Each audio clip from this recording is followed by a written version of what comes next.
Anyway, what happened on the day of filming? So on the day of filming, we actually took the MRS down. We did. No Somehow room. we squeezed all the equipment in, but we went down. Joey came down from Newry. He met us up in Belfast, and we got some pretty awesome shots. There was the what do you call it? The slipways, the Titanic slipways.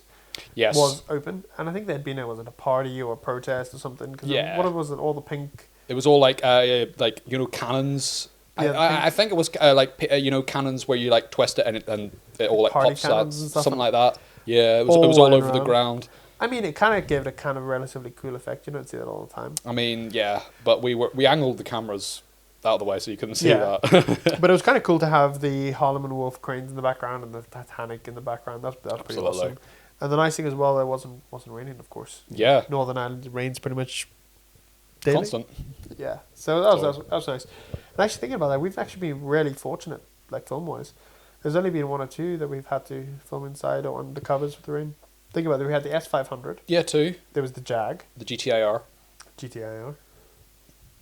and the MX5. Well- it was drizzling. It wasn't raining that hard. But we can still film it. True. Like think about it. Like that's pretty impressive. Actually thinking about it. hmm But yeah, so we got there, set up cameras. He didn't want to be in the video, understandable. So yeah, basically what happened was you were setting up all the equipment, Yep. getting all the cameras ready, and doing a lot of the B-roll shots while I was talking to Joey and getting the information for the history on the car and the horsepower and what the car could and couldn't do and etc. for the interview, which was quite Mhm. cool, quite interesting chat. Actually, Mhm. quite enjoyed that. And then obviously you did the interview, you did the questions, I did the answering. And then Joey decided to, obviously drive it and take us for a spin, and I Absolutely. said that was incredible. Brutal. Incredible launch. experience, and Yeah, that was such a fun video to film. he's a really good driver as well. Yeah, he is. Yeah, because I think he'd broken his finger or hand or something. Yeah. So he's actually driving with one hand and a cast on. I mean, like your brother says in the Jag video, he sure it's an automatic, so you can drive one. I think you can. That's the thing. Like like even on my E-Class, Mhm. there's no cup holders. So if you go to Starbucks, you drive one-handed. Benefit is it's obviously automatic, so you can have one hand on the steering wheel at all times. But Mhm. no, it's great. I love all the features in the car, the heads-up display, the little twirly. Yeah, That was really cool, fun. actually. Carbon fiber roof. Yes, help reduce the weight at the top, bring Mhm. it down a little bit lower. Carbon ceramic brakes. Yes. Really wide induction tires. kit. Yeah, really wide tires as well. Yes. And I think the four-wheel drive already makes that car, because if you go to the previous generation of that, was the F10? I think it was. I think it was the F10 generation. Yep. You had a very similar engine, you had the 4.4 V8 twin turbo. But the problem is, a lot of the time, is you didn't have the traction.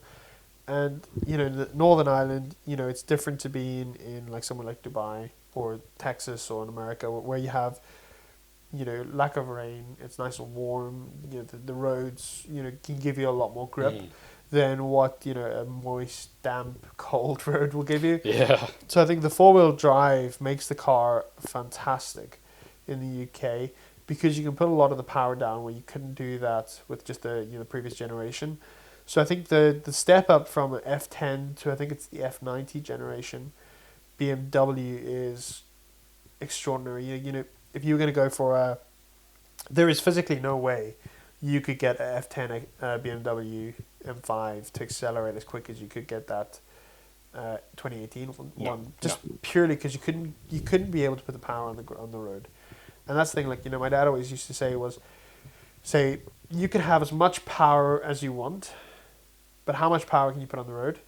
And someone with 100 horsepower less than you could actually be quicker than you because they can actually put the power on the road. Mm-hmm. So it's not necessarily about how much power you have. There's a lot more that goes into it. It's how much power do you have? How much power can you put on the road? How much weight do you have? When you start looking at all these different factors, they have massive impact. And I think that's what BMW got perfectly right with that car, was the fact that you have really, really good launch control.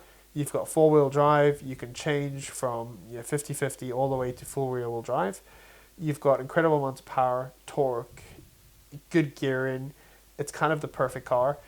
And, as a relatively controversial man said, it's pretty much a supercar killer. You know, Yes. for the price of what you can, well, for the price of it, and for the price of modifications, that car will pretty much beat anything on the road. That's why they call it the M5, the Supercar killer. Slayer, yeah. Supercar Slayer, absolutely. Yeah. And, weirdly, it has a torque converter as Yeah, the gearbox. That's one thing that I was super, super surprised about. I know. Was the fact that it changes so incredibly quick. Yep. It feels like a dual clutch. And, like, I drive torque converter, automatics all the time. And they usually, you drive and you hit shift. Okay, I'll shift now. It gives it a second or so. But, that car there, press the button, it's changed. Exactly. It's I was shocked by that thing not being a double clutch or dual clutch. It was so quick and so incredibly fast. I think they partially went for the torque converter to handle the power. Yeah. So torque converters. If you look, if a car is designed to hold the power, Yeah. you can pretty much design it whatever if you want dual clutch, you want single clutch, you want torque converter. As long as it's designed to hold the power, it'll hold the power. But I think the dual clutch, they're more expensive. They have more issues in the sense of when something breaks, it's a lot more expensive, than a torque converter or gearbox.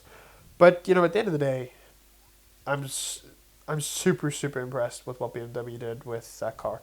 It's incredible power, incredible reliability from what Joey's been telling me, and I don't honestly think there's really any other cars that I would even think would come into a relatively similar category. The only other thing I could think of would be possibly an RS6 or an E63S, but realistically, what's really the difference between those cars? In the grand scheme of it, you've got Well, the Merc's, a big V8, the Merc's a big V8, but that's rear-wheel drive, isn't it? four-wheel drive. You can. Okay. Yeah. So you can get So four-wheel drive. the thing is, like, really, if you look at those three cars, right, what's the real difference between them? V8s, yeah. Four-wheel drive, yeah. Turbos, saloons. It's German? pretty much the exact same car, besides obviously styling and obviously the main bits about it. But the thing is, like, the formula of the cars are pretty much identical. There's not really anything else that you would get that would be really similar to it. Besides that. Funny. If you really think about it, it's like German, different badge, similar kind of engine horsepowers, similar kind of power distribution, similar kind of designs. There's not really much else you would get.